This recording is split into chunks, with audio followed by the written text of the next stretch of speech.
Саботното 23-то коло на втората македонска фудбалска лига носи две исклучително важни средби, на кои екипите сакаат 3 бодови за прогрес на самата табела. Таков ќе биде мечот во Радовиш, каде 3 бодови ќе мораат да останат на домашен терен.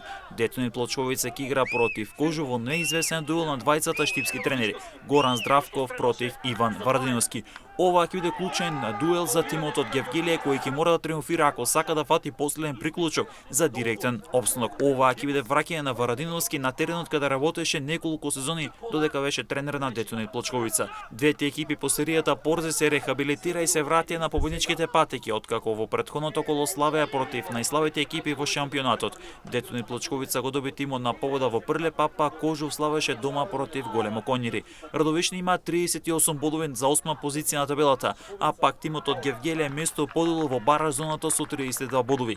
Триумф за Детонит Плочковица ќе значи века сите дилеми ќе бидат решени за директен опстанок, а со тоа Радовишани ќе имат и можност за прогрес на табелата. А триумф за Кожов ќе значи 35 бодови и само 3 помалку од Радовишани, а со тоа и неизвестноста до самиот крај од сезоната, кога е во прашање директниот опстанок. Од тука и притисокот за 3 бодови ќе имаат и едните и другите. Меч за прогрес на табелата ќе има и во Струмица, каде ќе играат Беласица и Осогово, а победата е императив за прогрес на самата табела. Осово кој веќе ја доби Беласица на првото соочување во Колчине оваа сезона, со триумф ќе ја помине Беласица, ќе избие на петото место со бод повеќе од Струмичани. Од друга страна, 3 бодови за Беласица ќе значи сигурно пето место и можност да се напаѓа некој од позициите за баражот за прва лига. Со пораз покрај тоа што Беласица ќе го загуби петото место, ќе остане без можност да ја напаѓа топ 3 зоната.